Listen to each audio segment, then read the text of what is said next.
Should you be worried about Metroid Prime 4? Previews came out for the game and there's a lot of mixed reception. There's a lot of people saying it's great. There's a lot of people who have some pretty big concerns with it. So I'm going to go over all of that in this video and give my thoughts on if you should be worried, what there is to worry about, any positives, and be sure to subscribe because I'm closing in on 80,000 subs. So one thing a lot of people are talking about is that there's a companion named Miles McKenzie. And right off the bat, like that just does not seem Metroid. Like the whole point is supposed to be about isolation. And then not only do you have a companion, but you have a companion who just constantly talks. And then even beyond that, like there's been quippy jokes, like kind of forced humor, more obvious hints. Like that just does not really seem like Metroid. Like the whole point, at least when I think of Metroid, is that it's just you, it's just Samus. Like there'll be NPCs, but you're responsible for yourself. It's supposed to be a very serious game. And I don't know if people are overreacting to this. Like maybe there was like one like quippy joke, or maybe there was like a little bit of forced humor. So I don't know how serious it's going to be. It could just be a small issue. It could be a non-issue, but it definitely is something worth talking about. And then apparently there's escort-style gameplay where if he dies, you get a game over. And that's been in a lot of games, like where there's an escort mission and you have to protect someone. But in Metroid, like maybe it's a very small part of this game, like I said, and it's not really that big of an issue. But I think it definitely is a concern because things like that, they kind of just add up. Like maybe there's other issues like this where it just doesn't really feel right. Like it could just be appealing to more casual players and not really having that classic Metroid feel. Or you know what, it could be like just early game tutorial stuff, like you don't know. But regardless, I don't think this is the biggest issue. So now to talk about a positive, like people are saying the game looks great. Like it's hard to really see how great it looks just if you're watching it on YouTube. But on Switch 2, like you could either have 4K 60 or 1080p 120, and it does have support for HDR. And from what we've seen, it looks really good. I look forward to seeing it on my Switch 2. People are praising the visuals, like the art direction, which I mean we've seen, but actually seeing it firsthand, it's getting a lot of praise. Like the scanning visor, the HUD effects, any atmospheric lighting, like that doesn't seem to be an issue here. The combat and exploration, like the different areas, like that, from what I'm seeing and what from people are saying, like I don't think we really need to worry about that. Like it should feel like Metroid again, even if there's some things that are different. I mean, it's to be expected because the last Metroid Prime, the last real Metroid Prime game came out like 15 years ago. I think that's when the one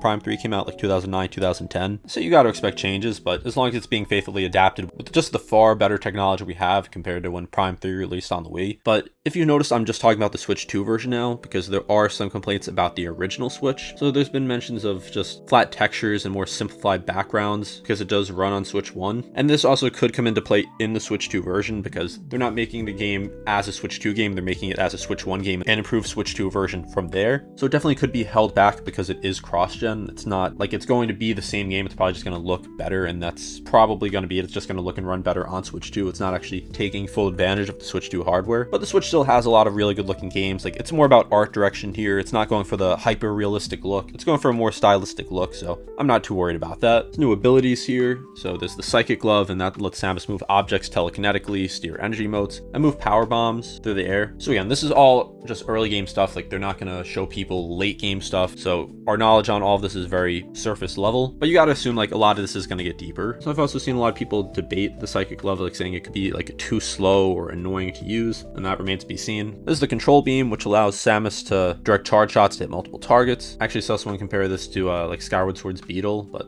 in kind of like a good way. And we also know about the motorcycle. So this was not shown at the preview event. And I mean, that makes sense just because I could have some story elements to it. Like that came out of nowhere when we actually found out about it. So I think that'll be fun regardless. I think the $50 or however much amiibo for it does something for it too. But I think that'll be fine. I think that'll be a fun part of the game. And so those are some of the new abilities, but I want to go back to just talking about like the hand-holding in the game, which Metroid has never been a game with hand-holding. Like there's been some games that are a little more accessible, but usually the best games in the series are considered the ones that just pretty much give you no direction. Like if there's constant escort missions, if there's just these 4 segments, if it tries to be something that it's really not, like if Metroid tries to completely change itself to be more accessible, that could definitely bring it down. And there's some serious concern for that because a lot of Nintendo games have been a lot more accessible recently, and it's been to mixed degrees. Like Pikmin 4 was more accessible. I really love Pikmin 4. I know a lot of people really love Pikmin 4, but there are some fans of the older games that just think it's a little too streamlined. Same thing with Fire Emblem. Like Awakening, when that came out, was very streamlined compared to the older games, and then since then it hasn't really returned to form. So I'm not going to say unfortunately that's what it looks like here, because depending on your view, you may think that's a good thing. Like that's for you to decide, and that's for us to actually find out when the game releases. So it could just be worse than it seems. There's been a lot of fans reacting to story setup. So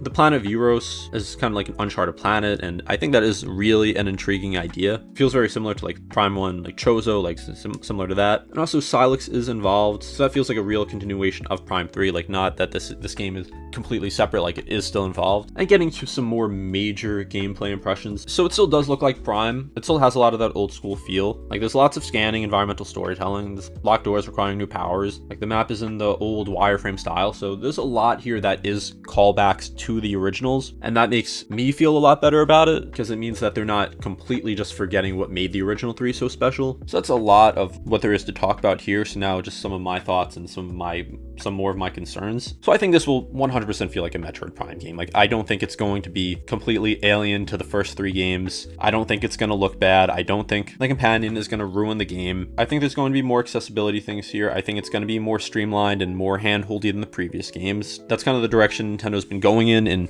really the past like 2 generations, like the Wii U generation and the Switch generation, and now the Switch 2. So if you want to say like 3 generations, but as long as it's not overbearing, like if it doesn't make it something like a Dream Team like opening sequence for a lot of the game, I wouldn't worry too much about it. So do I think this game is going to be good? I don't want to say it's going to be bad, like that would be just really negative, because there hasn't been anything that's shown us that this game is going to be bad. There's definitely been things to question and say, I don't think that looks that great, but I don't think there's anything that we've seen that just says the game's going to be a bust. I'm just happy this game is finally coming out. Like when this game was announced, I hadn't even been in high school yet, and now I've been out of college for well over a year, for closer to 2 years now. So that's how long this game, like we've known about it for, and it hasn't released, but who knows how much longer it was in development for. I'd say it's safe to say this game has been in development for a decade, and it's pretty rare for any game to just be in development for that long. Like an example of a game that was in development for like 15 years, like Duke Nukem Forever, like that was a very famous example. It was in development since the 90s and came out in like, it was something like the late 2000s, early 2010s. And that game was a disaster. So Metroid Prime 4 hasn't been in development for that long. I think it's just a completely different example. Like that was also a long time ago now. I'd like to trust that Retro knows what they're doing here. But as much as I could speculate about this, it's just less than 3 weeks until this game finally comes out. So if you have concerns about this game, like I can just give my thoughts here. I could give concerns other people had, but I can't tell you if the game's good or bad. All we have to do now is wait. So if you don't care what people are saying, if you want to give the game a chance yourself, I'd say just get it when it comes out if it's worth it to you. Or if you are really concerned and don't know if you want to get it yet, of course, it's extremely easy to just look up reviews. Like if you want to look at some of your favorite creators, like their views on it, if you want to look at its Metacritic score, if you want to look at certain details of it to judge it. Like personally for me, I'm going to play Metroid Prime 4 at some point. Like I don't know if I'll necessarily get it on release, just because I think I might want to replay the original Prime games before I get into this, since that has been a very long time. And I don't know yet if I want to spend $70 on this. Like it's very rare for me to actually spend full price for a game, just because first off, I have a bunch of games on my shelf I just haven't played yet that I still want to play. And while I really do like Metroid, it's not like my favorite series. Like a Mario or Zelda, like a brand new game in those series, I'll get a new game when it comes out. Metroid, I'm on the fence about. Like maybe I'll get this when it drops. If you are a huge Metroid fan though, like if this is your favorite series, you probably already decided you're getting it when it comes out. But for me, I just want to see like how good this game is. If it gets like raving reviews, like maybe I'll say, you know what, like it's worth the price, like I'll give it a shot. Or if it has like more middling reviews, like I'll probably wait a little bit. But anyway, let me know what your thoughts are. Like, have you seen like all the stuff about the preview? Are you worried? Do you think it's not a big deal? I want to get different opinions on this in the comments. Be sure to subscribe and like this video. Like I make a lot of other Nintendo content. I have over 1,000 videos, so I'm sure there's something you'll like on this channel. This has been Domain with Game Domain. Thank you for watching.